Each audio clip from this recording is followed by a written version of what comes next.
Yo, what's happening? What's happening? Think we're on. I don't know if this is on though. Looks like it's on. Check, check, check. If you're on here, let me know.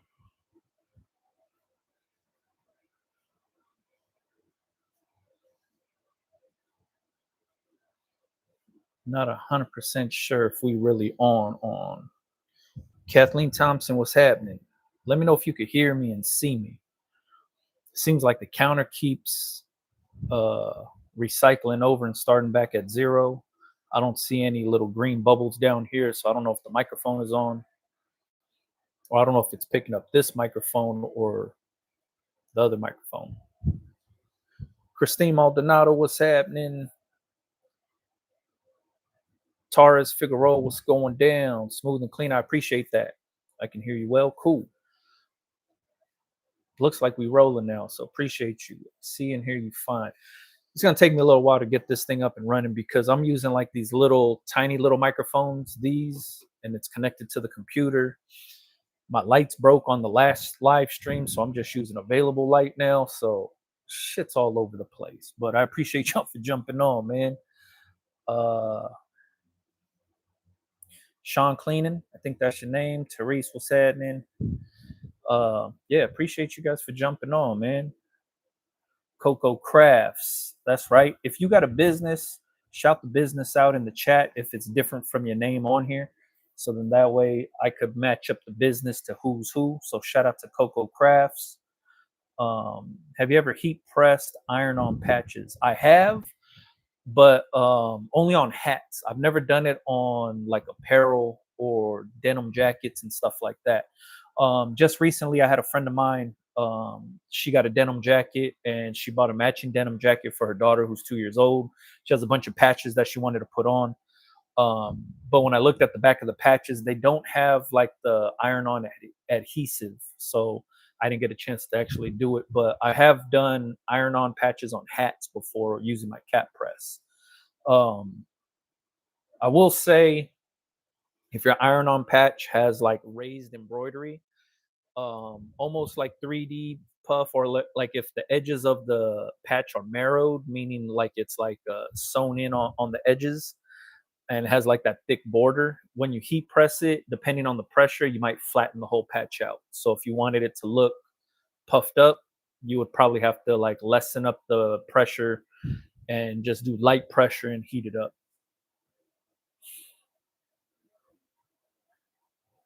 Technology can be great, but when it's not, it sucks. Yeah, that's for sure. When shit goes bad, shit goes bad. Um, but outside of that, you know what I mean? Technology is still dope. I know we're a little early, 6:40 right now. I jump on a little earlier just to like go through these little make sure the shit's working, you know what I mean? Because sometimes the shit don't work and it's 7 o'clock and the lights are on and everybody's tuning in and the shit's not cooperating. So I jump on a little earlier just to test everything out. So I appreciate you guys for jumping on pretty early with me.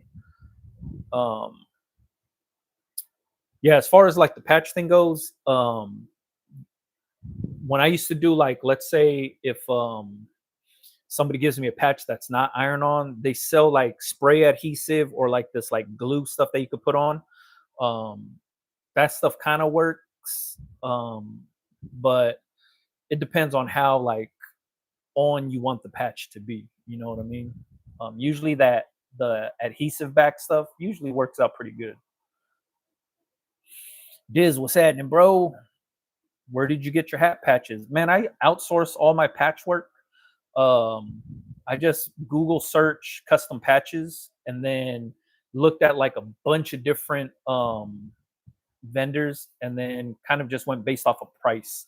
I should have really went based off of like customer service and stateside services because they got outsourced to overseas. But the price was like dumb cheap. It was like a quarter a patch and I got like 500 of them or something. Like, no, I got more than 500. But it came out to like a little under a quarter a patch. This shit just took a long time to get to me. And I didn't even need that many patches, but I mean, it was cool to get that big amount. But now, like, if I need patches, I'll just like find somebody on Etsy that makes custom patches, or I'll find somebody that just does custom patches and then ask for a few. I usually don't do a lot, but yeah, going overseas, you could get a bunch of them made. When they're going through the proof sample process with you, like I've ordered patches and had a horrible experience because I didn't understand patch maker terminology at the time. If you are thinking about getting patches made, learn their terminology so then that way you know what's what. Like, for example, if a patch maker tells you, do you want it 50%, 75%, or 100%? And they just say that. And then you're like, well, what the fuck does that mean? Right. Um, Same exact thing goes for like um the edges. Do you want them like, how do you want it? Like I was calling the edges a border, and that's not what patch makers call the shit. So my first round of patches that I had got made came out horrible, wrong. I wasted a ton of money doing it. Um and I wasted a ton of time because it took like months to get. The next time I did it, I was a little bit more privy to the process because I understood that printers and patch makers have different terminology when it comes to stuff. So once I wrapped my head around that, did a little research and tried, figured out what the whole percentage thing was, figured out what to call the edges, figured out what to call backings, and all of that stuff, then it made the process a little easier. So if you are thinking about getting patches done, especially if you're going to go overseas or you're going to go the route I did and just Google search custom patches, learn the terminology so then that way you could tell the patch maker exactly what you want and you're talking that person's language, so then that way they execute exactly what you're looking for. Because it's, if not, they're just going to basically run what they think is right, show you a picture of a sample and then run them and then go from there. And by the time you get it stateside, it's not like you could return the whole package because the shit's fucked up, you know what I mean? It's kind of a loss. So be careful is what I would say. But then if you could find somebody stateside that does it, could be a little easier. You know what I mean? Because I was like up late at night trying to take these overseas calls because you got to remember the time difference is like way different if you're going through China or Taiwan or wherever it's getting made.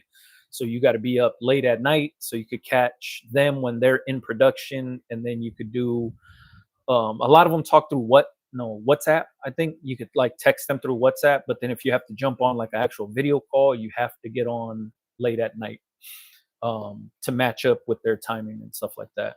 So that was a pain in the ass too. And then the language barrier sucks too. So let me see. Coach Matt, what's going down? Janitorial cleaning and startup t-shirt design. Hell yeah. The patches are dope as fuck. When you apply them properly, they are on. Yeah, that's all it is, man. Uh, Hussein, what's happening? I haven't had any probs with the laser. There you go. I'm just trying to go back and read through some of what you guys are talking about in the chat. But yeah, back to patches. Like if you want to really get into patches, start looking at patchmaker terminology. It'll help you out. Like once you like learn the shit, understand what they're talking about, take notes, and then everything's Googleable. So you just Google it, especially the percent thing, man. Once I figured that shit out, I was like, oh, fuck. Like I was wasting so much money. Mr. T-shirt, what's happening, man? Yeah, live streaming. I live stream every Tuesday now. I've been doing it for the last few months. Every Tuesday, 7 o'clock Pacific Standard Time, I'm on here. And then you could always rewatch these live streams on YouTube. I leave these ones up. I just scored a heat press, Nation Signature for $80. I can't believe it. Damn, that's a really good deal. Easy Street sneakers. That's a fucking hell of a deal. Good for you, man. Like that's actually a good enough deal to like where you could resell it and make money off that shit. $80. I may have to look at patch making. Yeah. Like actually embroidering or making the patches or ordering patches. I tried making some patches with my embroidery machine. The shit didn't come out the way I wanted it to. I was using the wrong everything. So I was like, I just order my patches. I just embroider directly on hats. I ain't even gonna try to like get into the shit.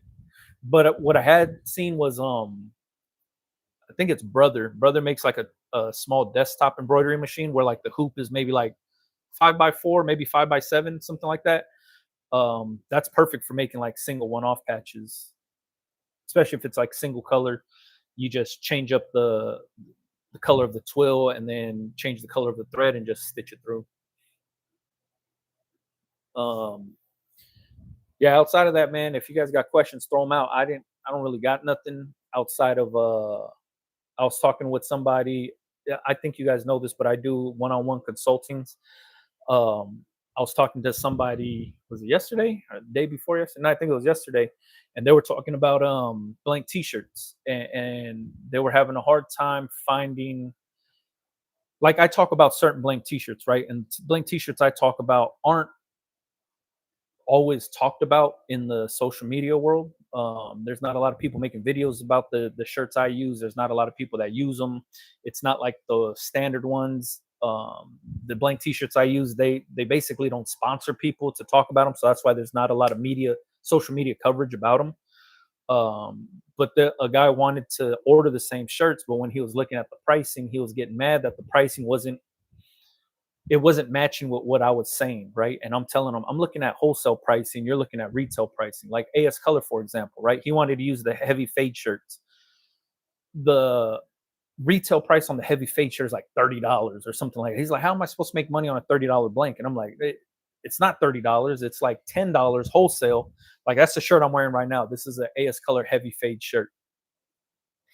And I'm trying to explain to him, wholesale versus retail, and he couldn't grasp what that meant or how that applied to him as a business owner. And I was like, you could, if you have your wholesale license, you could create accounts with these places like AS Color, and open up an account with them so you could start ordering your blank t-shirts from them. And he was like, well, is there another place that I could order them? This is what he used the one-on-one time. It was a 30-minute call. And it was just basically he's trying to source blank t-shirts, right? And I'm telling him where I buy mine from. And he's like, well, I don't have my wholesale license. Where can I buy AS Color without having wholesale? I'm like, not a lot of people do that. Like, not a lot of people sell those shirts. You have to buy them directly from them. You would have to find something that is accessible to you if you don't have your wholesale license. So that's where using like somewhere like All Day Shirts, or what's the other one, Jiffy Shirts and stuff like that. Like, you would order those shirts at somewhat of a discounted wholesale rate, without having your reseller permit or wholesale license, and then you could buy blanks through there. But it's limited. Like, if you didn't want those limitations, then you would have to get your resale permit. So then that way you could open accounts with these different manufacturers. Because we're talking about that. We're talking about those baseball jackets, those like satin looking nylon baseball jackets from Shockaware that I showed in videos. And he was like, man, I want to get some of those. And I'm like, well, this is how you buy them. You could go through Shockaware. I think S&S started selling Shockaware. And he was just like, I don't got my wholesale license. I'm like, you're answering all your questions for yourself. Like, I can't tell you where to go to buy this stuff without having a wholesale license. Like, because I have my wholesale license. This is where I buy the shit.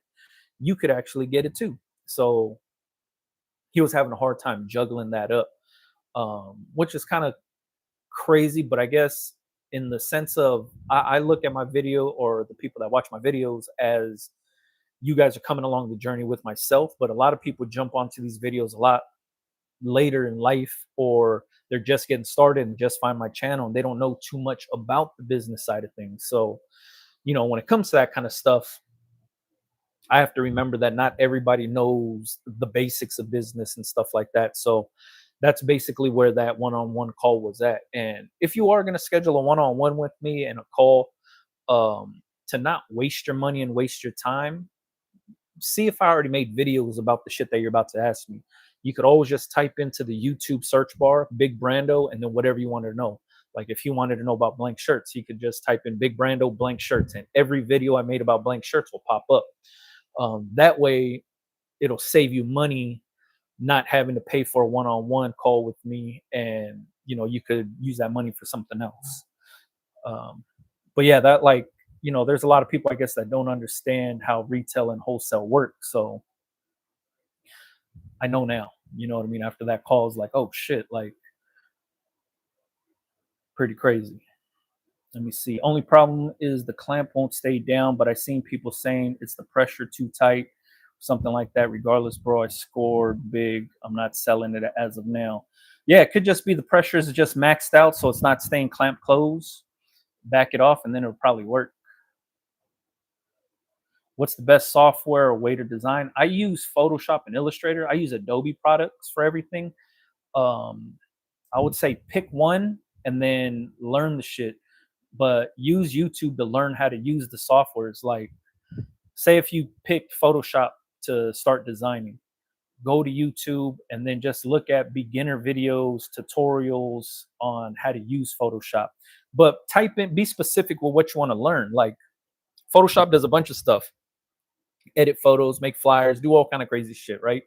But if you're just trying to do like t-shirt design, type the shit in, like using Photoshop for t-shirt designs, or using Photoshop to manipulate text, or how to use Photoshop to create designs or something like that. Learn the pen tool, learn the text manipulation tool, um, and you should be good to go. You know what I mean?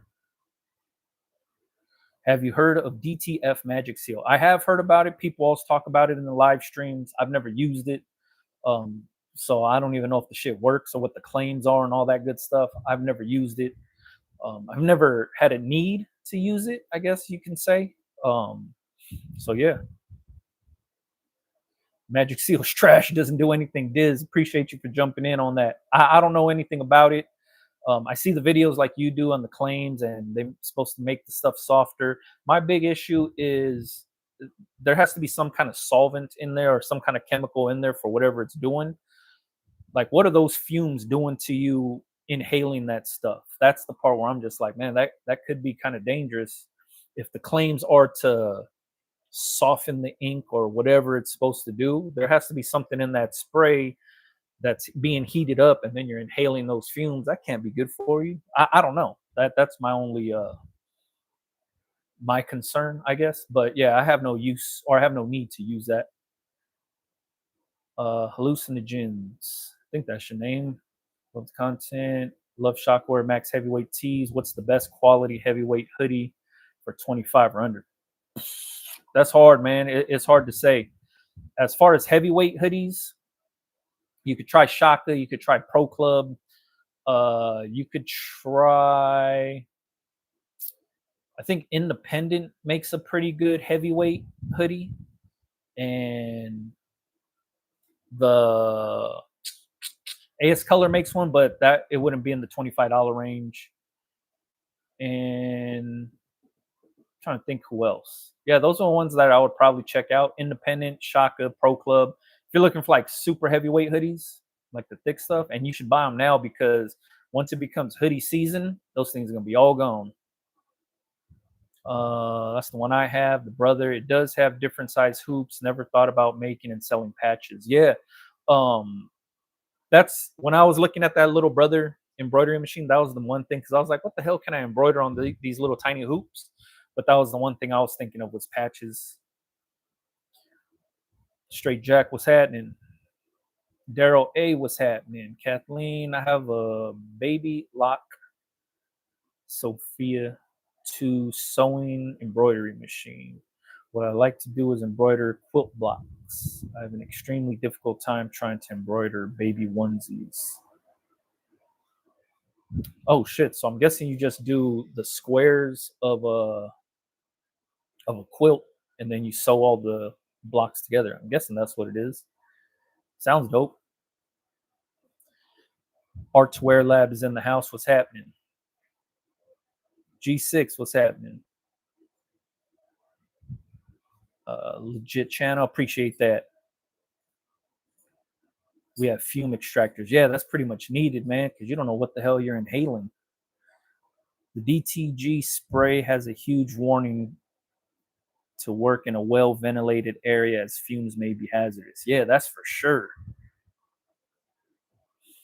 That's what man.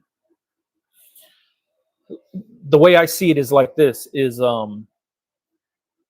if you're thinking about, like, you're whatever you're pressing in or whatever you're doing, you're heating shit up. So it's almost like you're cooking the shit, right? Whether you're cooking the the the spray or adhesives or whatever it is, and the shit's coming up and you're inhaling the shit, it can't be that good for you. You know what I mean? That's just my guess. But I would say it can't be that good for you. So I choose to like stay away from some of that kind of shit, especially like that spray. Whatever the claims are, I've never used it, or I don't have any experience with it, but I just don't understand how it works, and I don't want to take the chance of like testing that kind of shit out.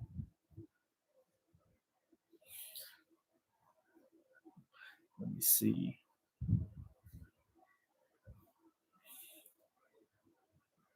Glenn, what's going down, man?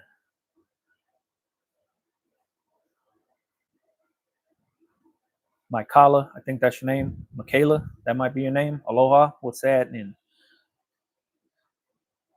Um, yeah, shit. I was just gonna talk about some blank shirts and just kind of trying to get going from there. So if you guys got questions, man, shoot them out so we could get this thing rolling. It's about to be 7 o'clock.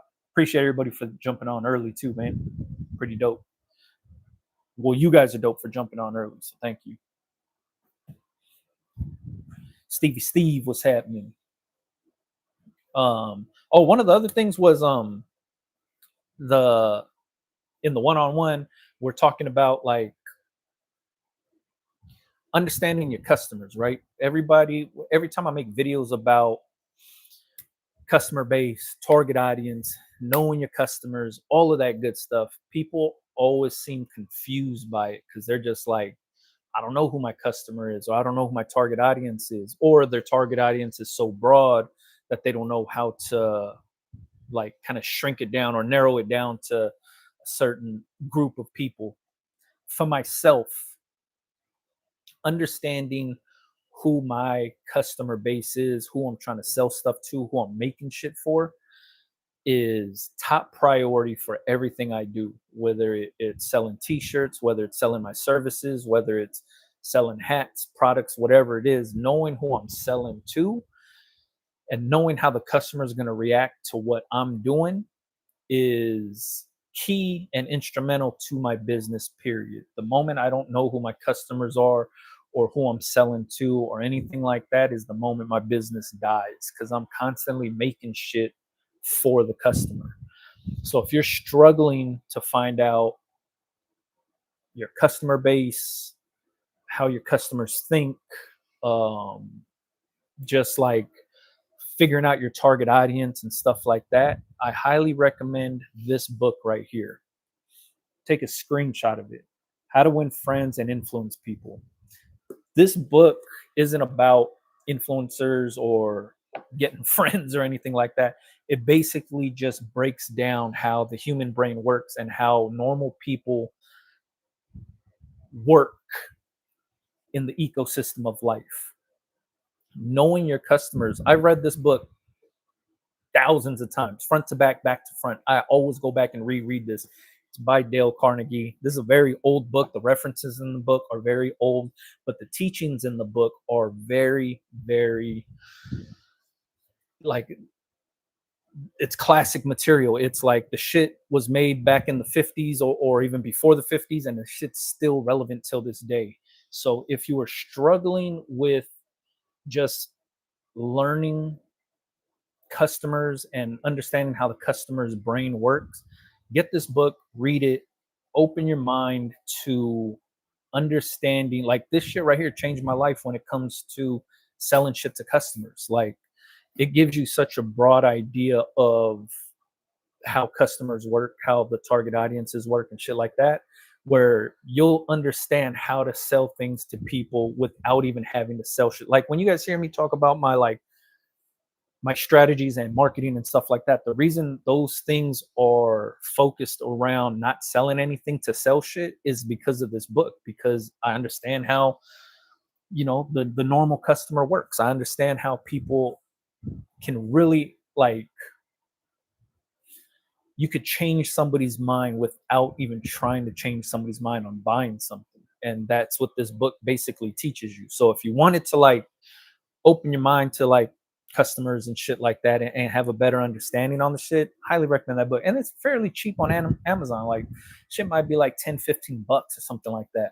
Or if you got a local library, see if they got that shit. It's an easy read, packed with fucking, like I read this shit, I'm going back and I'm reading it again, and I'm on chapter 3.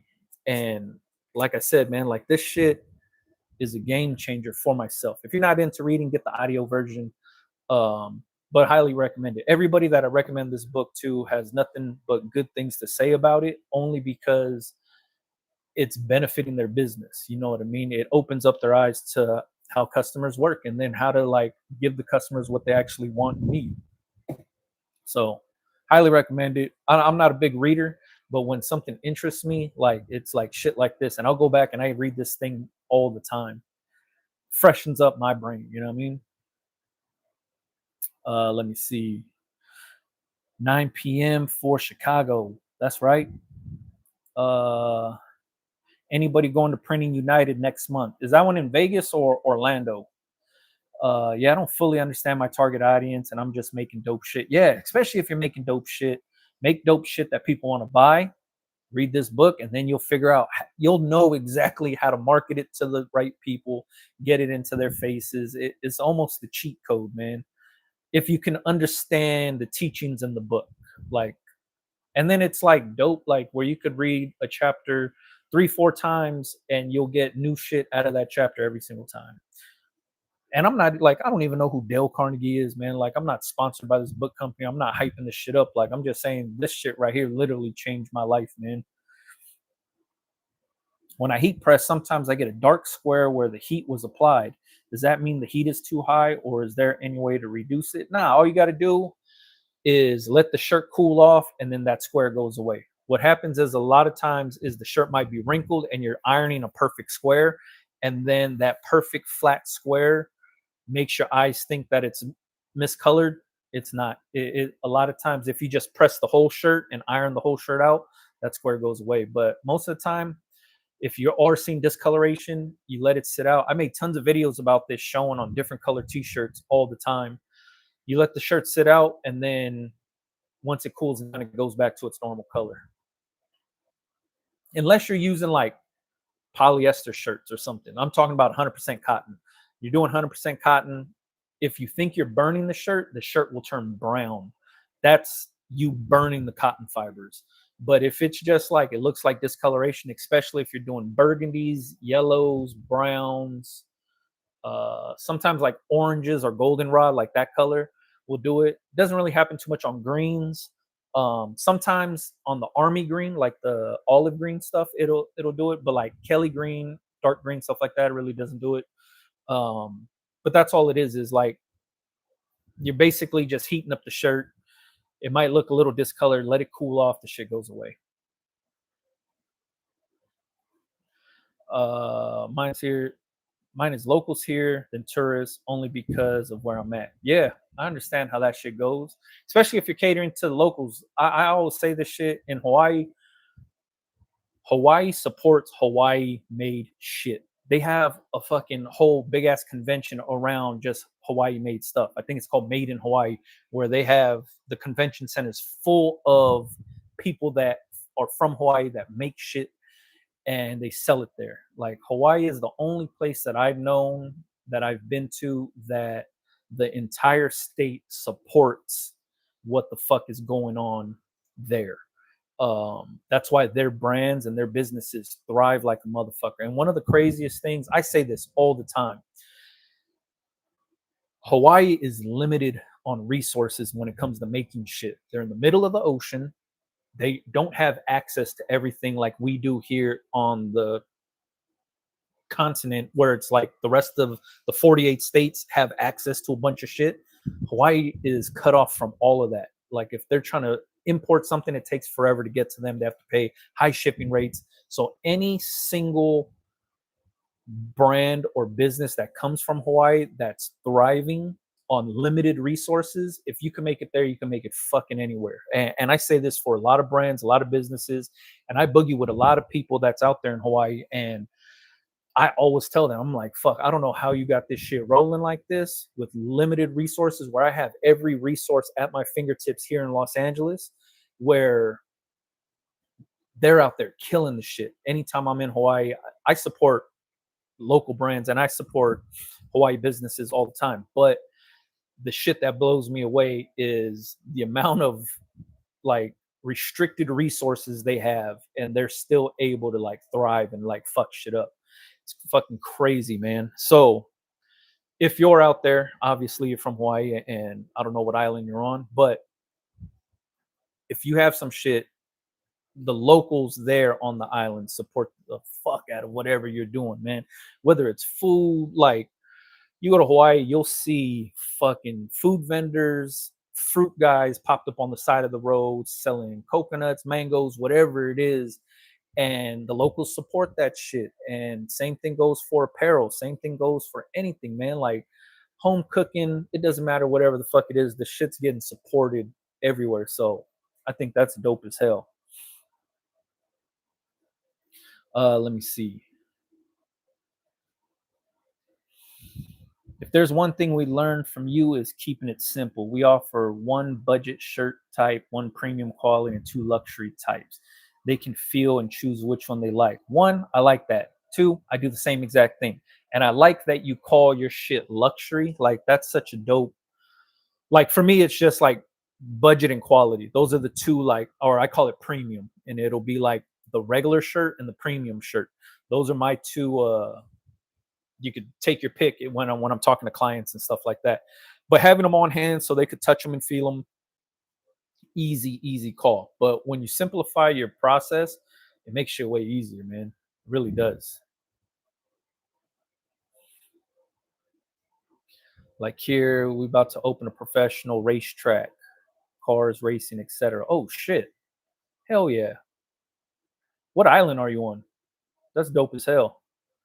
The audio book is on Spotify. Appreciate you, Douglas. Printing United's in Orlando. If anybody's going to Printing United in Orlando, I heard that show's dope as hell. I heard that it was in Vegas, but I hear good things about that show. I want to attend it one time. Yes, you know, a convention center, they support you. Hell yeah. Fortunately, we take things for granted. Yeah, hell yeah, I'm one of them. You know what I mean? Like I said, I got access to all this shit, and I'm not even utilizing all the resources that I have because one, I'm probably lazy, and two, I'm overthinking it. But when you go somewhere where the resources are very limited, like on Oahu, there's only one fucking t-shirt wholesaler there. I think it's called like American T-shirt, or I forget the name of it, but there's one. It's in Kalihi, and they're the only blank t-shirt wholesaler on the whole island, on the fucking whole island. If not, you have to get the shit shipped to you. Um, so just that, like, fuck, for me, within a 5 mile radius around where I'm at, I have AS Color. Next Level is in Torrance. I have downtown LA, obviously. I have Shockaware is close by. Decky is close by. Pro Club is in Gardena. Um, who else is around here that's within arm's reach of this place? There's a ton of places, especially if I go downtown, then the shit's fucking crazy. But just thinking of that, whereas even transfer companies are close by, embroidery shops are in overabundance in my area. You know, the resources are all there, and like, you know, we do take it for granted because when people are limited on the shit and they're like, fuck, if I had access to everything you have access to, I'd be fucking shit up. I'm like, damn, I'm not working hard enough, man. JVR, press the sleeve hit and neck label with the mouse pad trick you talk about, and I get a press spot that is the shape of the mouse pad I cut. Did you experience that at all? Yeah, it could just be a pressure. Like you're just using way too much pressure where it's like indenting the t-shirt. Just press around it. It's like ironing the shit out. You'll be good to go. What accessories do you suggest I get from a heat press nation? Coming from using a Cricut heat press, the bottom of, so I don't know. Oh, base cover. You're gonna want a base cover. You could get that on heatpressnation.com. If you're using DTF transfers or like any kind of film transfers, I would get like a Teflon sheet or Teflon cover for it. Get you a laser thermometer. You can get that on Amazon fairly cheap. That's probably it, man. Like if you go the Teflon sheet route, buy some magnets so you could attach it. But if you just buy a base cover, then done deal. They make a base cover for the Signature Series press. I think that's the one that you bought. They make the base cover for it. Buy those things, you'll be good to go. Let me see. Diz said repress the sleeve without the pad. Yeah, that's exactly what I would do. It's just like ironing the shirt out. You're just indenting the shirt with the mouse pad due to pressure. Good evening, Big Brando. Do you ever buy hoodies from Independent Trading Co? And if so, how's their quality? I think their quality is dope. The one thing that my customers don't like about the independent hoodies is the necks. Um, they feel like the neck is either too tight and the hood is too small. Like my customers, when they buy hoodies, they like the baggy shit and the super, super heavy ones with tight elastic around the waist and big hoods. That's just like a fit for here in Los Angeles, I guess. Like nobody likes their hoodies to fit like a bell where the elastic is so loose that it just like fits you like a nightgown almost and it doesn't cinch up at the waist where it should be cinching up. So my customers really like tight elastics, heavyweight, because here in Los Angeles, man, like the only time we're putting on a hoodie is if it's actually cold out. You know what I mean? Like we're not just wearing the shit just to wear the shit because we be sweating. It's 70 degrees around here all the time. So for me, like right now, this motherfucker, it's 7:13 and it's 74 degrees outside. Like that's how the weather is out here. You know what I mean? So that was like the big thing. But the hoodies that I did like from Independent was I think it's called the Main Street and the Avenue. Those are like two different. Uh, I don't know if it was weights or feels. I tested both those out. I thought they were both dope. But yeah, that like their old hoodies, like the medium weight one and the old heavyweight one was like whatever. The ones that had the flat strings, my customers didn't really care for them too much. So I use the AS Color Relax hoodie. That's like a dope, soft, good elastics. I have a review on the shit. Like that's a dope ass hoodie. Pretty pricey, but it's a dope ass hoodie. But when it comes to independent, the Main Street and the Avenue, I think those are the two names. Those hoodies were pretty dope. Might be a little pricey, but those are cool. Let me see. Kona or Conan E-Players. Aloha from Kauai. What's happening, Kauai? Half my family's from Kauai. The other half's from Oahu. Oh, you're from Oahu? Oh, hell yeah. They want to open a racetrack in Kapolei. Kapolei got everything. They got the wave pool. They got Kamakana Elite's dope as hell. Kapolei is dope. But if they're opening a racetrack out there, that's even crazier. They got all the space for it. Let me see. American T-shirt Co. on Oahu. Yeah. I'm not from Hawaii. I'm born and raised here, but my dad's from Oahu. I'm there every other month, basically. I'm there all the time. I was just there actually a couple weeks ago, but I'm out there all the time. Does Ben Davis sell wholesale? Damn, I'm not 100% sure. They got to like because the shit's at the swap meets and it's at all these other spots, so they got to be able to wholesale. I've never looked into it though. I know Dickies does wholesale. I know FB County does wholesale. I'm not 100% sure on Ben Davis. G that Kalihi checking in. That's right. What's happening? Let me see. Poly shirts have come a long way from the past. Would you agree? Polyester t-shirts, if that's what you're saying, hell yeah. Print DTF on slippers. Damn, that's dope. I've never even thought about like on the straps or on the actual like bottom of the slipper. Like these are my slippers right here. These are Scott's. I've pressed on this because this is like nylon material. And I've pressed like I've done like shit for like the homies on at weddings and shit like that. Like if the groomsman was giving out gifts and they give out like Scott slippers, then I'll put like the fucking dates and the people's names on there. But if you're doing it on top, that's dope as hell. Let me see. Best material for blank garment 50-50. I like 100% cotton. That's just personal speaking. There's nothing against 50-50 blends. I like 100% cotton. My customers like 100% cotton. So that's kind of what I use. Um, Let me see. George, what's happening? You look local. I get that a lot, especially when I'm in Oahu or when I'm on Oahu. They look at me until they hear me talk, and then they're like, "Nah, you're not from here." I'm like, even my cousins that are out there, they think I talk funny. I was just going to ask, how often do you go to Hawaii? I'm there all the time. My family's out there. My wife's family's out there. I'm there all the time. Let me see.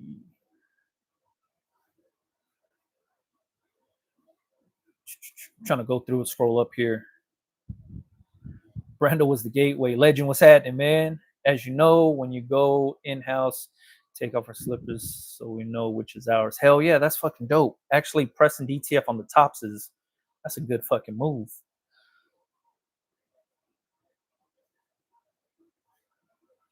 How was Super Nation DTF? I'm not 100% sure what Super Nation DTF is. If you're talking about Super Color is super durable.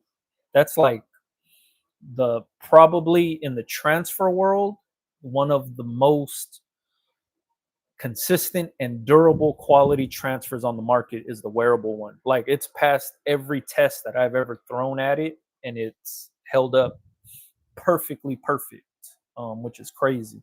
So for me, Super Color wearable is top tier shit.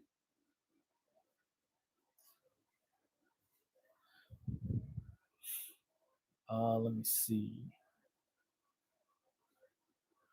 Hell yeah, we got a lot of people checking in from Hawaii. G that's in here. Kawhi checking in. Hell yeah, man, it's dope as hell. I guess the other thing would be like when majority of the people like are getting into this space. Like let's say that you've never even printed t-shirts and you just wanted to jump in. Um Appreciate you for jumping on. Thank you. I hope I do this every Tuesday. So if you wanted to jump on 7 p.m. LA time, Pacific Standard Time, which would be 4 o'clock your way, jump on. I'm on here all the time. But I appreciate you for chiming in and catching up. Pigeon is like that's like Hawaii slang. That's how everybody in Hawaii talks. Basically, what it is. That's their accent in Hawaii. I guess that would be like the easiest way of explaining it. Um, but like when people are getting into this t-shirt space and when they're like just learning whether they came from vinyl or whatever it is, uh, a lot of times when they see DTF and they understand what DTF is and they have access to DTF, a lot of times people think that's the only thing out there, right? And DTF is dope and it took the t-shirt world by storm. I don't think it's going anywhere anytime soon. But there are other types of transfers. Like when I got into transfers, I was doing plastisol transfers, which is like screen printed transfers with plastisol inks. And that's how I got into the space. And a lot of times when people just think DTF and they think, oh shit, I could do this from home, easy call. And yeah, that's dope because you can do it from home. But also know it comes with like a little bit of trial and error, and it comes with you testing out a bunch of different shit to find out what you like. Sometimes you might find something and that's like the one thing that you figured out how to use and you can lay it down and you stick with it, cool. And then that company goes belly up and they're gone and you're like, oh no, like I'm trying to find another. Like it happens with blank t-shirts, it happens with transfer companies, it happens with almost everything that we do when we're talking about resources. So anytime like somebody's getting into uh t-shirts and I talk about Super Color and they're like, yo, Super Color is so expensive, I can't do nothing with that. There's nothing wrong with that, right? Like if it doesn't fit your budget, it doesn't fit your budget. There's 1000% nothing wrong with that. You're not looked at as less than. You don't look, you're not considered, oh, I'm broke or whatever it is. If it's just not for you, it's not for you. There's nothing wrong with that because there's a million other transfer companies out there. Now, when you're comparing quality to what else is out there, yeah, super color, you pay for the quality, right? It's basically how the shit works. But is that the only company out there that's doing shit? Hell no. There's so many other companies out there that make transfers that are good too. You just have to test all the shit out. I'm kind of just talking about the shit that works for me. And a lot of people, when they hear me talk about super color, like, I can't afford that, or those prices are too crazy. And that's fine. Like, that's what I like to use. That's what my customers like. Doesn't mean that it's the only company in the world out here. There's tons of other companies. Like, I was talking to the homie Ruben, the t-shirt buddy, and his transfers are dope. He makes DTF transfers, and the best thing about him is he shows himself maintaining his machine, printing the transfers, shipping the shit out, him working in his shop, him messing around in his shop, hanging out. But the good thing about him is you get an inside look at what the business is like. So you could be like, yo, like, yeah, I want this guy to print my transfers because it looks like he does quality work. So obviously you're going to go with him, right? That to me just shows the content creator printer, like the person who's creating content around printing transfers, is giving you the inside look at how the operation is ran, showing you everything about the business. Whereas these big transfer companies, they don't make content like that. So you don't really get the insider info on what's going on. So if you're looking into like just getting into transfers, or you hear about DTF and you're like, oh, these all these big companies, blah, blah, blah, look at the content creators that have DTF printers, like the T-shirt Buddy, like A-Dub, like Heart and Hustle, like Ride Beats, like Mike T's. All of these guys create content around printing DTF transfers and selling transfers. It's dope that you could actually like see what they're doing and be like, yo, man, his shop looks clean. I want to get my transfers done from a clean shop. I'm going to go through them. That's all the shit is. It's really comes down to just like, just because I say one thing doesn't mean that's the only thing to use. It's, man, get transfers from everybody, try the shit out, get samples from everybody, try it out, and then see what works for yourself. You know what I mean? People say Chicagoans have an accent, but I don't hear it. Yeah, that's exactly how, man, when I go to Hawaii around my cousins, they're like, man, say something because you talk cool. You talk like you're from LA. And I'm like, nah, well, I'm from LA, but I don't hear the accent. And then I can hear their accent because I understand it, right? Shit's crazy.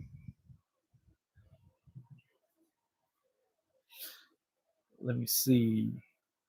Got my Shopify set up. I definitely need to watch some of their YouTube videos so I can get it dialed in, but everything is up and running so far. Just got my thermal label printer in too. Make that money, get that money, bro. That's what I'm talking about. The dope thing is you got it up and running.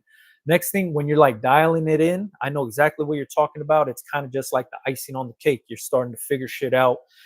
All of that, once you've got your theme, the layouts there, products are getting put up. Now it's just like you watch some of their videos, they'll help you really, really put the icing on the cake, man. Also, just found a DTF transfer supplier close to me in Charlotte. Ships same day if orders in by 9 a.m. That's even fucking better. That's what I'm talking about. Is when you find local anything, blank t-shirts, transfers, hats, embroidery, whatever you're doing. If you could go local, like close to you, that's the fucking best way to do the shit, man. Let me see. Some super color transfers, and when I pressed them, they was really shiny. I'm not a fan of that. I have tried repressing it again and everything. Any tips for that, or is it just what it is? It could be whatever you're using. If you're using a Teflon sheet, um, it depends on the coating on that Teflon sheet could make the transfer shinier. If you're using like craft paper, that could dull the transfer. So try like some craft paper. Um, that might work. I've seen a bunch of videos of people doing like these tests on pressing transfers and then with different um, coverings like Teflon, coated Teflon, fiberglass. What was the other shit that they use? Craft paper was one. A brown paper bag was another one. And it just changed the top coat, I guess, of the transfer. So I would say try that out. See if that helps you out.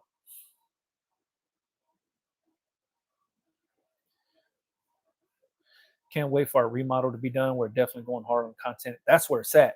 Content is everything, man. And shout out to Killinois Kennels, man. I don't know if you guys ever watch his videos or if you guys are in the dog space, but the homie makes dope ass videos about dope ass dogs. But the shit that I used to like watching was like the voiceover shit of when he's showing the dogs and he's talking about them. Man, that shit is so fucking live. It's dope as hell. But yeah, content is everything. Like, especially when you're doing the shit and you're like creating the content and you're selling the products and you're exposing your business to the world to gain more customers and stuff like that. A lot of times it's like the scenery and shit and the shit that's around you that adds to the content that you're making, right? And a perfect example is one of the homegirls that I met at the Silhouette Summit years ago. Her name's Crafting by Myra. She's a crafter. But in her workspace, she got like the fucking glitters and all kind of shit like bottled up behind her. She got tumblers behind her. Like the shit looks dope. It looks like a fun place to work, and it adds to the value of the shit she's selling and the shit that she's talking about. I think it's dope as hell. So yeah, when the remodel's done, I can't wait to see the content that you guys make, man. It'll be dope as hell. Just got here, so please forgive me if this has been asked. I'm having trouble pressing hats. Does the same temperature and time apply to hats that it does for t-shirts? Tees are good, hats not. Yes and no. You're gonna have to like kind of toy with it a little bit. It also depends on what material the hat is. If it's acrylic and wool, it's not gonna do so well. If it's cotton polyester, it might be all right. But what you're gonna want to do is you're gonna have to figure out new settings for the hat press versus what you're used to with the t-shirts on the regular heat press. It's just the way it is. So it's like a little bit of trial and error. Some shit's gonna go good, some shit's not gonna be so good. But you're just gonna have to test a few things out, adjust the settings, go a little hotter, go a little cooler, adjust the pressure, go heavy, go a little lighter. These things will make a difference with the hats, but it all starts with what the material of the hat's made out of. Let me see. Tried a lot of DTF companies, and Supercolor has been the best. Great customer service too. Yeah, I agree. Customer service is everything for myself, man. I think it's super dope. I run a few businesses. How do you juggle it all, including family, wife, and 3 kids? I have a wife. I have 3 kids. I juggle multiple businesses. The way I do it is I just schedule a little bit of time every day to hit the business stuff. And I still work a full time job, right? So my full time job puts me on a schedule, right? You got to work from this time to this time. So why should my businesses be any different? So I make sure I have family time. I make sure I have business time every single day. Just put yourself on a schedule. Use the calendar app in your phone for reminders, and you'll be good to go. Seals and foils, what's happening? How quick are your AS Color orders turned around for pickup? You mentioned this in a video, but I forgot. If you get the shit done in the morning, usually you can pick the shit up same day. I've tried it with big ass orders where I put a big ass order in, like let's say 7 in the morning, and then by like 2 o'clock it's ready for pickup. But if not, same day, the next day you'll get an email and it'll say your job's ready for pickup. Let me see. I've seen people suggest using a shirt blank instead of Teflon and repress the transfer. Oh shit, I've never even tried that or even thought of that. That might work though. Yeah. Shit, I've never even heard of that. Let me see. Concrete Jungle, what's happening? Thanks for that advice about merch. I wore my merch to a couple events this weekend and got a lot of compliments. Hell yeah, and pre-orders from people digging my shirt and wanting a hoodie. That's what I'm talking about. Get that money, man. And I see your Instagram, man. That motherfucker doing numbers too. So hell yeah. I use Teflon sheet like I seen you do before. I would prefer more matte looking. So use butcher paper. Yeah, try some craft paper. Make sure it's not waxy though. Don't use the waxy stuff because that'll melt onto your press. But just get the craft paper that's just straight craft paper. Try that out. There might be videos from other people, not myself, but from other people that have done these tests showing what the outcome of the transfer looks like depending on the sheets. Just try to look up like heat press with craft paper or something like that. What temperature and time do you use to press on foam hats? It all depends on the transfer I'm using. So, like, let's say I'm using like super color. I'll just go based on what the super color instructions are, and then I'll adjust it from there. Like, I'll start there as the baseline. Like, let's say it's 320 degrees, 15 seconds, right? And then let's say I don't get a good release on that, then I'll try to like bump up the heat. Maybe I'll try to increase the pressure a little bit, shit like that. They opened registration for ISS Long Beach. Damn, I did see that email. Uh, hell yeah. So if you guys are planning on going to Impressions Expo in Long Beach coming up in January, now's the time to sign up when it's fucking free. Sometimes like leading up to the show, I think they probably stop the free registration stuff around like November, December, and then they start charging to get in. If you wanted to sign up for free, now's the time to do it. And then when it says like what's your business name, if you're not a registered business, that's cool. All they want to know is like what's the name of your business. So if your name of your business is fucking whatever, dumbass shirts or whatever, then just put dumbass shirts and then put your info in and then you'll be good to go. Let me see. When testing temps and PSI on hats, I buy used hats from garage sales to test them without wasting money. That's actually a pretty good one, man. That's actually really good. Yeah, for me, it just comes down to like your settings and shit is just going to be based on whatever the application instructions are that come with the transfers. Um, and then you just like if you're using foam truckers, then you're just gonna have to dial in the settings for foam truckers. And then when you get solid press, solid release, everything looks good, write those settings down and then like put the shit by your press. And like whenever I do foam truckers, my pressure should be at this, my heat should be at this, duration time should be at this, and I'm using this type of transfer. So then that way you have a gauge. Like I don't know if you ever looked in the back of my videos or if I ever show that whiteboard. That whiteboard usually has settings written on there all over the place, and that's because like we'll figure something out. Like I did a bunch of nylon vests, and we're trying to figure out the settings. And then once I got a solid press and everything worked out perfect, I wrote those settings down. So now it'll say vest, super color, low melt. These are the settings. This was the pressure. This was the time to get a good press. So then that, I could dial all that in when I do the vest again. So anytime I'm testing out transfers, like when I used to use FM transfers, I used to use Transfer Express transfers. This is before I was even using Super Color. I was using FM Vintage, FM Athletic, Transfer Express Goof Proof, Transfer Express Hot Split, and I can't remember what the multicolor one was called. I think it was called Fashion from FM. It was like FM Fashion or some shit like that was the multicolor transfer. That's a bunch of different transfers with all different settings. And then they send you the little instructions. So I would cut that out and then I would tape that to the wall. So behind my press, I had anytime I use this transfer, these are my settings. And the shit was just everywhere. But it helped me remember, like, all right, whenever I use these transfers, these are the settings I need to be at.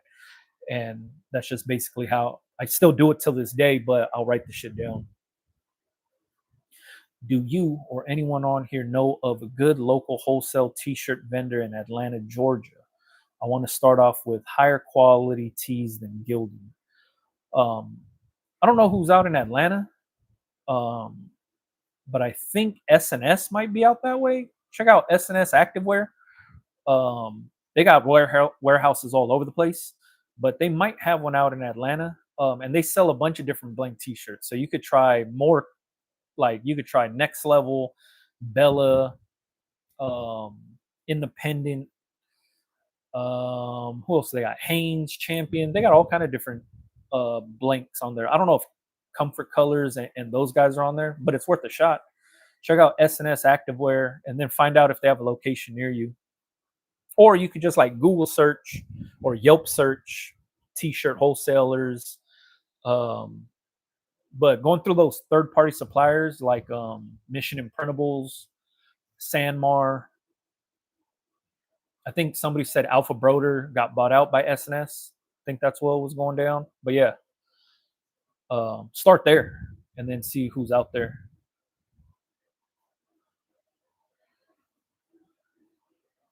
Let me see. I saw that. Made sure I got my 3 in for free in time. I'm a cheap ass. Hell yeah, I'm a cheap ass too, man. I'm trying to get there early. AS Colors in Charlotte. Oh yeah, there you go.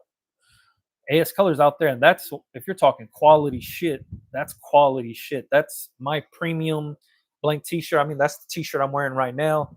That's mainly the T-shirts I go with is AS Color now because of all the offerings they got. And that's right. I forgot they have a Charlotte location.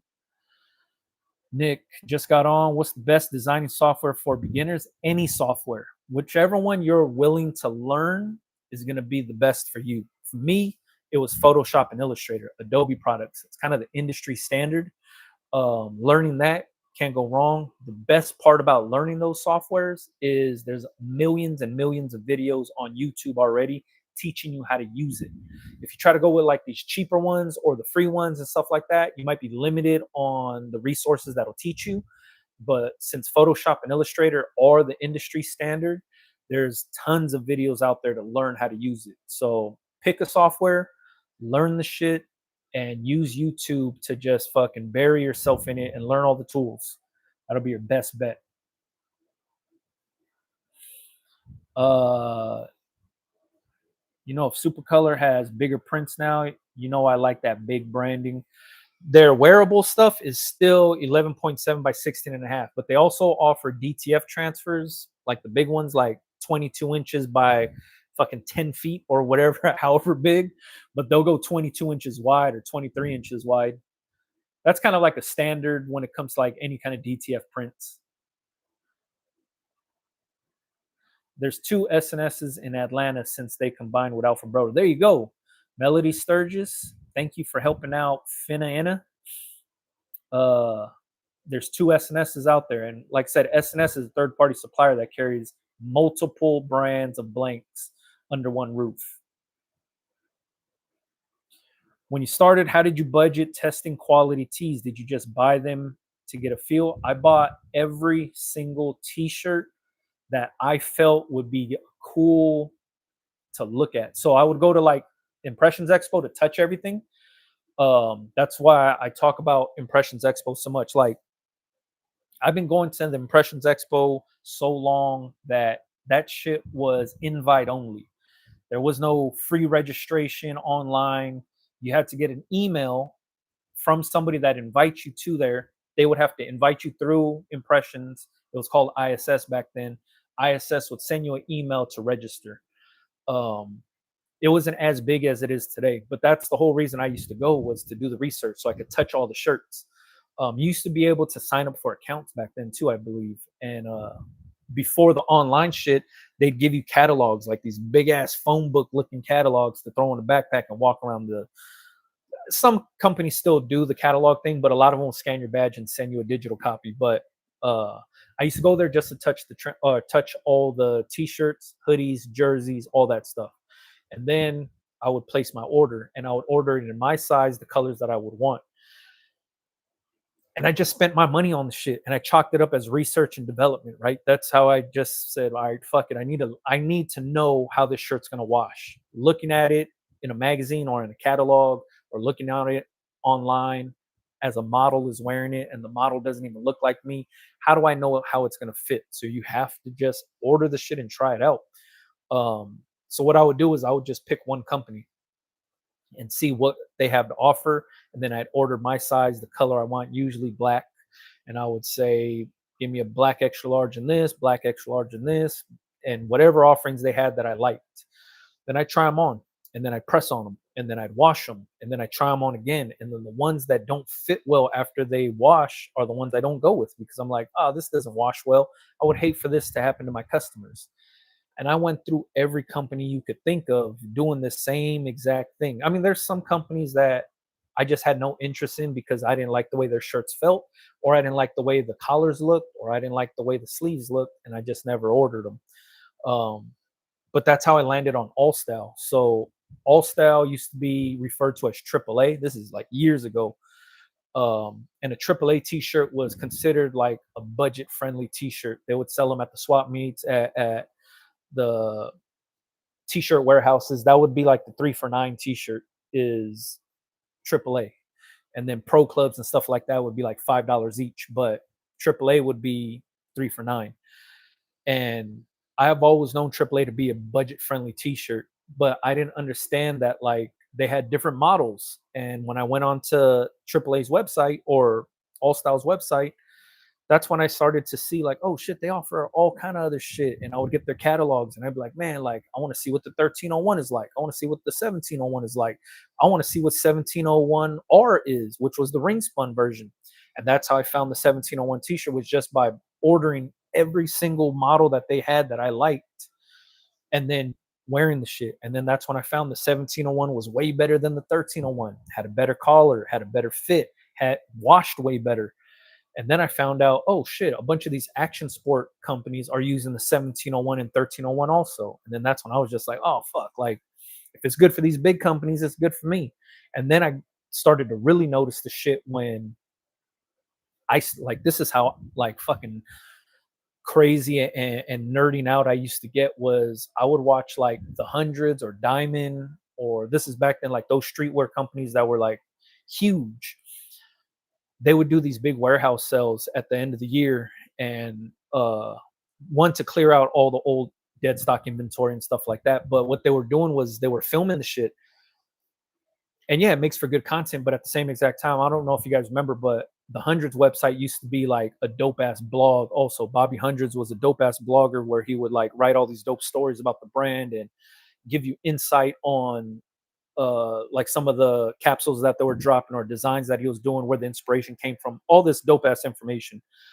But what he would also do is he was a dope photographer, so he would shoot some of these warehouse sales and stuff. And then that's where I started to see all the all style boxes in the fucking warehouse. And I'm like, oh shit, the Hundreds uses all style t-shirts. Like if it's good for them, it'll be good for me. Same thing with Diamond. And then I'm like, oh shit, Diamond's doing this stuff. And I'm looking at the warehouse sales and I'm looking at the background and I'm noticing all the AAA boxes, all the all style boxes. The old logo was like two A's on the bottom and then one A on top. So it made like a little triangle. That's what the old logo used to look like, that was stamped on the boxes. Then I would just notice that shit. I'm like, all right, if these big established huge streetwear brands are using all style t-shirts, then I'm onto something. If they're using it, I could be using it too, because I have access to all style. And AAA or all style used to be in Anaheim, and I placed my order, picked the shit up. And that's when I was just like, man, like I'm gonna ride. Like that shirt to me was the 1701 was everything to me. That was the dopest shirt to use and print on and wear and wash. Everything about that shirt was dope. I would have never found it, because I always used to think AAA was the swap meet cheap t-shirts. Didn't understand that they had multiple different tiered models, like 1301, 1701, 1701R, 1538 or 1536, I think used to be the tank top. Or no, was it 1356? I forget. It has been so long. But yeah, um, when you're going through buying these blank t-shirts and stuff and you're testing them out, you just got to like go with your gut feeling, order some shit in your size, wear them, try it out. If you don't wear t-shirts like that, give it to somebody that you trust, a brother, an uncle, a dad, somebody that would tell you, yeah, this shirt fits good or it doesn't. The more honest, the better. Like when I try on t-shirts, they got to have a good neck. I hate when like t-shirts are like this, where like the neck is all loose and it looks all fucking weird. And then I also hate when the necks are like super, super tight and then curled over. I hate that look also. So t-shirt has to have a good neck. T-shirt has to have good sleeves and has to be cut fairly good. Like that's what I like in a blank t-shirt. So when I order them and when I'm testing things out, that's what I'm looking at. Is I'm looking for the right t-shirt with the right fit. And that's why I use Shockaware Active. That's why I use Pro Club Comfort. The all style shirts, that's why I use them. I used to use the Next Level Ideal Tee. I use the AS Color Block shirt. I wear AS Color Classic, AS Color Heavy. I wear those shirts because I like the way they fit. But you never know until you buy them and try them on. You know what I mean? That's probably the biggest thing, is you just have to get hands on with the shit at a certain point. You know what I mean? Uh,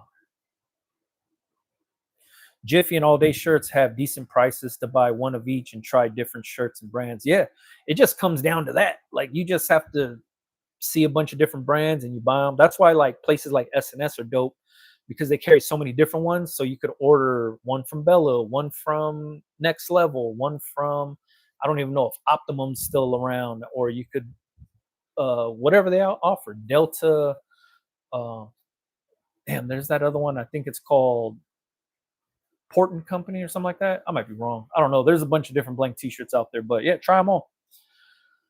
Let me see. I want to thank you and everyone here tonight for helping me. I ordered my HPM products because of you. Hell yeah, that's what I'm talking about. I'm new to this and you have helped me so much. Thank you, thank you, thank you. Thank you for watching. And that's what these live sessions are for, is to help people like yourself, man. Like, ask the questions. I'll try to answer them if I can. Um, if I can't, I'll try to point you in the right direction. But most of the time I try to jump on, you know what I mean? Try to help you out. Rufino, what's happening? Finally found myself some good corduroy hats doing my holiday R&D. Hell yeah, that's what I'm talking about, man. Get that money. There's a hat company. I always see their ads and they look like they have a dope one. I want to say the show is called like Hat Vendor. It might be the name, hatvendor.com, I think. But it's an Instagram ad that always pops up and they always show their A-frame corduroy hats, the two-tone ones. They look dope. I haven't tried them out. Their stock always looks kind of funny. Like when I click on the link and I go to their site to look at it, it looks a little like, sometimes there's only like 16 left of like the green hats and there's like 500 of the black hat. Like the stock is always up and down. So I never ordered any, but those ones looked cool. But lock down that corduroy, man. It's gonna be a big mover for the holiday season. I already know. Rufino said, "Get that cash." Hell yeah, man! Out here getting this money. That's basically what everybody's out here to do. You know what I mean? Do you keep shirts in stock or do you order them as you receive orders? I keep blank shirts in stock.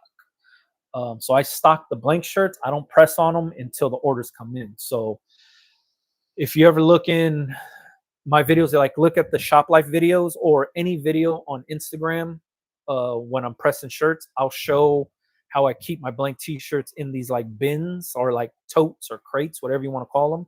And then I keep my transfers in a tiered toolbox. So then I'll pull the transfer for whatever they order. Like let's say they order the West Side shirt, I'll pull the transfer for the West Side shirt, pull the size t-shirt that they need, press it up, bag it up, send it off. But that's how I control my inventory. Is I just stock the blank t-shirts and then I don't press on them until the orders come in. But since I have a retail store, I also have a bunch of pre-pressed shirts already that I sell in the retail store. Sometimes it's just easy for me to just grab the ones that's already printed, bag it up, and then ship it out if I'm being lazy. But I replenish those shirts, as time goes on. Whatever, I keep the store stuff and the online store stuff separate. Those are two different um, inventories, I guess. The stuff that's for the store is just for the store, like the retail store where you could come in and buy the shit in person. And then the stuff that's blank in those little bins is for the online orders. So as online orders come in, I grab the blank t-shirt in the size they want, grab the transfer, press it up, fold it, bag it up, ship it off. For the retail store, I buy blanks for the retail store, press all those up, pre-press them, stock up the shelves for the retail store. Hopefully that helps. Do you have any graphic designers to recommend? Hell yeah, I do. So if you ever look at the links in my description box of any of my videos, scroll to the bottom and there's a list of graphic designers there. I know a lot of people always say, hey, check the link in my bio or check the link in my description box. I say it all the time because there's useful things in there. I'm not just trying to make money off of people. Those graphic designers don't pay me to promote them in there. I just think they're dope graphic designers. So I put their information there so people that are looking for graphic designers can do it. Most people don't click on the description box in my videos to see it because they think they're going to get sold something. There's a ton of free shit in my description box. But there's also useful information and useful links for people. When people ask me, hey, where do you get your fonts? The link has always been, for years, the link where I get my fonts has always been in the description box. And it says custom fonts. Here's the link. Graphic designers at the very bottom, all their names are there. Contact information is there. nobody ever bothers to click on that shit or look through it because they think they're going to get sold something or they're going to click on a link and be forced to buy something. It's not how the shit works. If you ever want to know anything about my shit or what I do, majority of the information is there in the description box for anybody. Like, doesn't matter, man. Like, I put all kind of shit in there, just helpful information for anybody, and I put the same information on every single video, so it's there for whoever, if you're interested in it. Do you ever worry about your designs getting stolen? Do you copyright them or just go with it? I don't copyright shit. I'm not worried about my shit getting stolen. If your shit's getting stolen, that means you got a fucking winner on your hands. And chances are, if it's catching the attention of somebody that wants to steal it, that means you sold a ton of them and they've been seeing them floating around. Because nobody's stealing the weak shit, right? Nobody's stealing some shit they take a gamble on. They only steal the stuff that really works. But at that time, you have so many t-shirts sold at that time with that design that your following can call out a fake when they see it. You know what I mean? So it comes down to like social media justice at that point. But you got to remember, like, companies, and I say this all the time, probably sounds like a broken record, but like Nike, Gucci, those companies can't stop people from bootlegging their shit. You know what I mean? So for us, it's hard for us to even try to protect our stuff. And people are gonna be like, well, you got to trademark your shit and you got to do all this stuff. If you want to trademark your stuff, by all means, go for it. It's an expensive, lengthy process to do so. But just because you own that piece of paper that says, hey, I own this design, that don't do shit until you fight that person in court. And are you fighting them personally in court, or are you hiring an attorney to fight for that design and that trademark in court for you, right? So when you think about it, what if 300 people stole that design from you? Are you going to fight all 300 people in court? You're going to have to pay your attorney to go after all 300 people. And if they have nothing to steal and nothing to take from, you're wasting money on lawyer fees to go fight that. You're fighting a losing battle at that point. So if you're not equipped with that kind of budget, don't even worry about the shit, man. Like, just fucking go for it. You'll never know if the design's going to be good or not until you put it out. And the more you sit there and think like, I don't want to put this out because somebody's going to steal my idea, somebody might naturally just have the same idea as you and put it out before you. Now you look like you stole from them when you decide to put yours out. You know what I mean? So that's just my take on it. Is this the right way of doing things? Probably not. But this is just the way I go about it. Is I've had people steal my designs all the time. And what ends up happening is the people that I sold that design to that bought it directly from me are the ones calling them out and going to their page and be like, yo, you stole that from this person. I bought the original from this person. You're a thief. You're a fraud. You stole from them. And that usually shuts the page down. And that to me is better than anything else, right? If it's your people that understand where the original came from is fighting for you, easy call. Easy call. Got to have lots of money to enforce copyright. You need to have tons of money. I've got stuff trademarked in the past before. It's tons of money just trademarking it and then hiring a trademark attorney to explain exactly what you're trademarking, because you need to know what's protected and what's not protected. You know what I mean? And then having that and owning that, that's when I was like, fuck, all right, I have it. What do I do with it? Nobody ended up stealing shit from me, and nobody even cared about what I trademarked, which is cool, but which is also not cool because the shit wasn't cool enough to want to be stolen, right? You kind of want something cool enough that people want to steal, because that's when you have the popular shit. But anyways, in order to fight for what you have, it's not just getting on Instagram saying, hey, I own this, that person stole from me. That doesn't do nothing. That's not going to stop anybody. But in order to fight for what you own, you have to go through the legal system. And to go through the legal system, you need representation. And if you're not an attorney yourself, you need to hire one to fight for what you own. So if you're not equipped for that, or if you're not set up for that, don't worry about it. You know what I mean? Let me see. My friend had a design stolen by Gas Monkey, and he definitely fought that. Hell yeah. That's what I'm talking about. Some of them are worth fighting for. You know what I mean? But I tell you this, man, the people that do steal shit, I have friends that are photographers. I tell this story all the time because I think it's so dope. But I have friends that are photographers, and the photographer owns the rights to the image, whatever the image is, right? So let's say like people that print somebody's face, they'll take a picture off the internet of a celebrity or somebody, they'll put it on a t-shirt and they'll sell that t-shirt. You could be in trouble by the photographer that took the picture because they own the rights to the picture. You could be in trouble by the person's face for using their likeness to sell that t-shirt. And if that person's passed away, you could be sued by their estate because they own the likeness of that person and you're profiting off of it.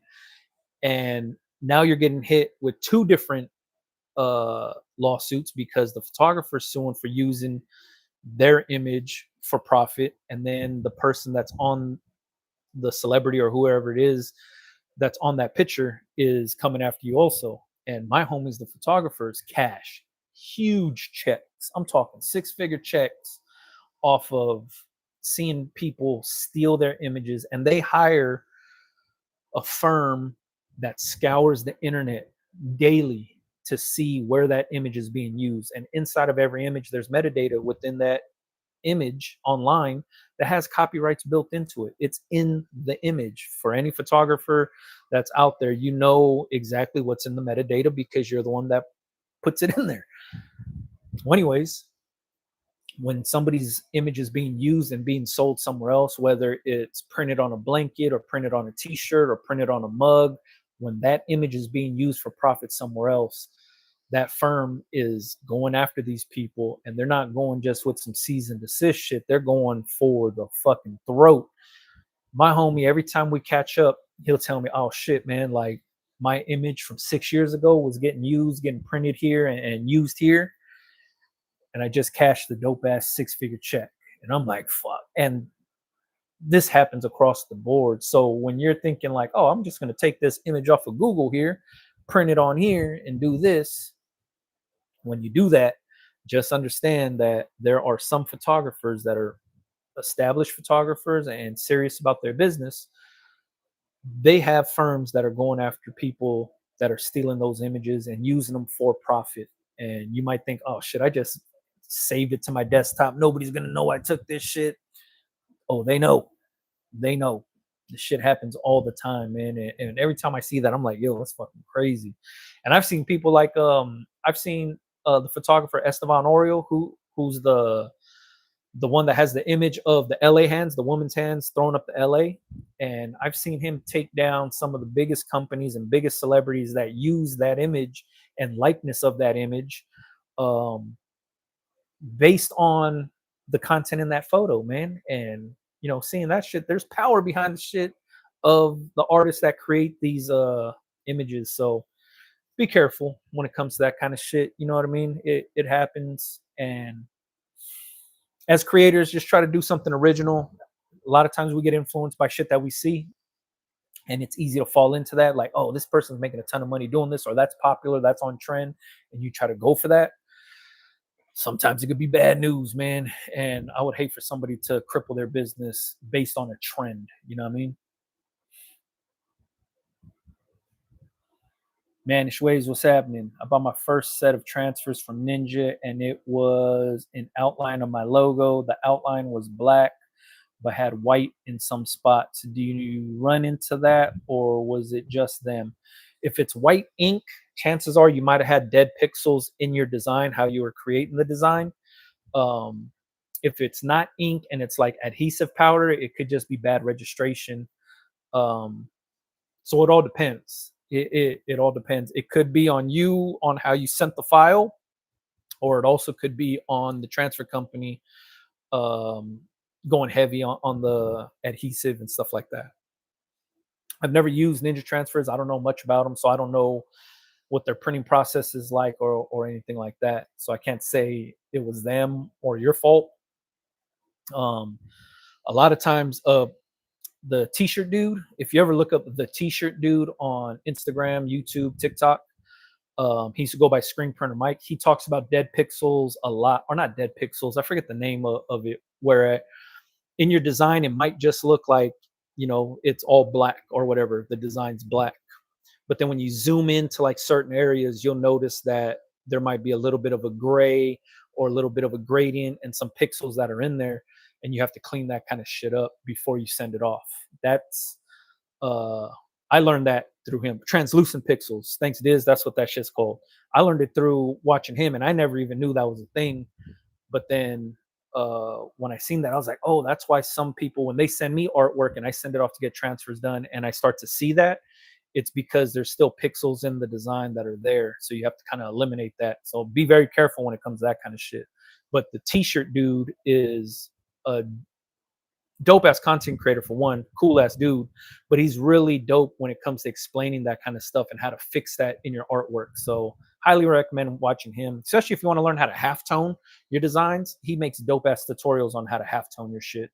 But really good source of info. So look up that the t-shirt dude or that t-shirt dude. White guy, gray long hair, has a smooth tone to his voice, makes dope ass content. It was on the edges, not within the lines. It could just be adhesive. You know what I mean? It could be adhesive. Um, so I would look into that. Zoom into your design, see if there's any of those translucent pixels, and then if not, it could just be the adhesive. They might have went heavy on some of the lines. Could be that. That's my guess. It's hard to say without knowing the full schematics around the shit. Um, some videos on half toning and knocking out colors. Yeah, hey, Justin, check out that t-shirt dude. If you just watch TikTok or his Instagram, they're like 1 minute videos and they get right to the point. He'll say, this is how I half tone this shit. And then boom, boom, boom, give you step by step on how to do it, the settings he's using, how he does it, and then what the before and after looks like. Easy to watch, very easy to consume, very dope information. So shout out to Screen Printer Mike or that t-shirt dude, man. Fucking cool ass dude. I met him a few times, man, and that dude has the coolest, chillest fucking vibe out there. Do you have any experience with HTV Brick 600? If so, what are your thoughts? I used to use Brick on like sweatshorts. Did on some hoodies. It's cool. It's a dope effect, but I've always felt like it looked cooler on fleece or hoodies, sweats, stuff like that. But I only did it for like I think one collection only. It did okay. It didn't do like crazy numbers, nothing. But it was cool for the effect. But it is what it is. If you can figure out a way to use it and see if your customers are into it, by all means, man, I say go for that shit. Hello, do you have an agency you can suggest to process paperwork for LLC? I don't have an agency that I could recommend or anything like that. Um, I would personally probably go with somebody local to you so you could sit down with the person that's processing this paperwork for you, or you could use shit like LegalZoom. I think they do it. They charge a fat fee for the shit though, but um, you know, that's probably where I would go is look for somebody local to help you with that. If not, then I would uh, look at services like LegalZoom or something like that to try to help you out. But I don't know if you get the best service through them, like if you'll be able to ask all the questions you need. Because I think going through somebody local where you could sit down with them is you'll be able to ask every question you need about your LLC and what you're doing, and then keep you up to date on the process. He also sells a plugin. Hell yeah. If he's doing a plugin for halftone, it makes it way easier.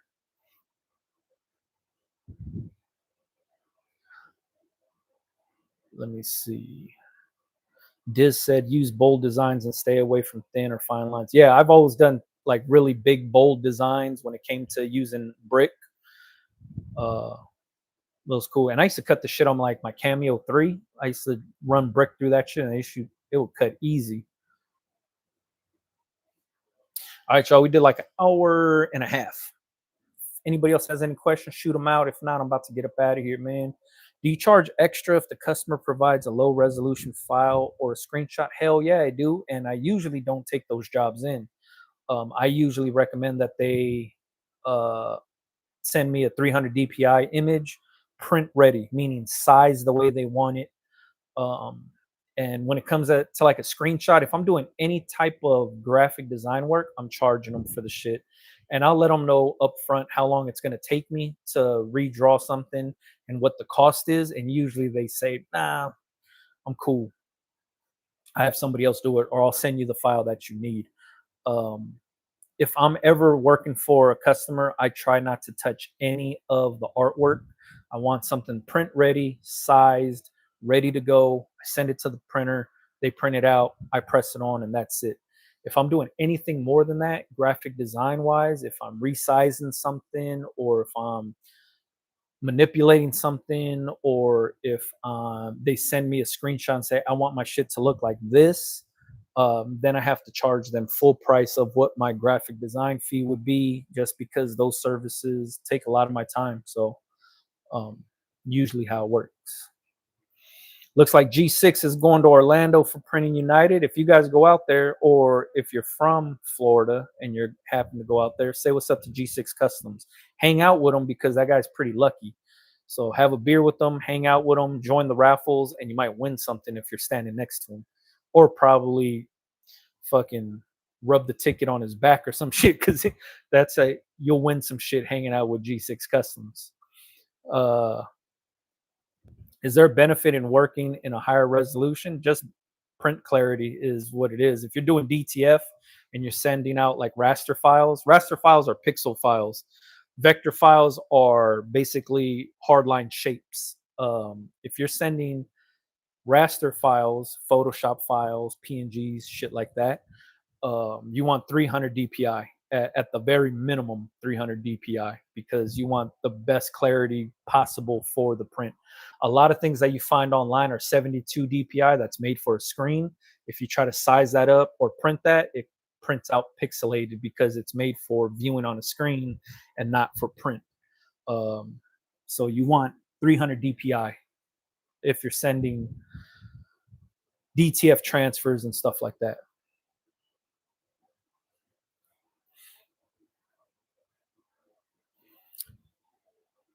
Yeah, have fun out there though, Tom.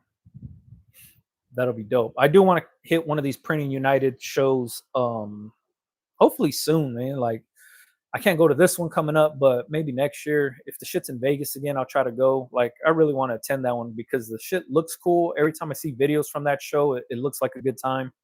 Um, the impression show in Long Beach is dope, but man, I really want to jump on that shit. Is go to Printing United. Diz said register for Impressions LA fast. So if you guys are planning on attending Impressions in LA, it's at the Long Beach Convention Center in January. Please register now for free. I'll be out there hanging out. We had a dope little meet and greet last time. Let's try to make a bigger, better one this year, a more organized one, I should say. That one was it was organized, but not as well as what we can really do. So G6 said next year it should be in Vegas. If it comes to Vegas next year, I'm going to try to get my calendar situated so I could be there. Make sure I'm not traveling somewhere and really attend that one because I want to go. Not that I have anything against Orlando. I go to Florida all the time too, but Vegas is Vegas. You know what I mean? All right, y'all. Appreciate you guys for jumping on. Like I said, I do this every single Tuesday at 7 o'clock Pacific Standard Time. Thank you guys for jumping on. Thank you guys for asking the questions. And thank you guys for rocking with me, man. Catch you guys on next one, man. Peace.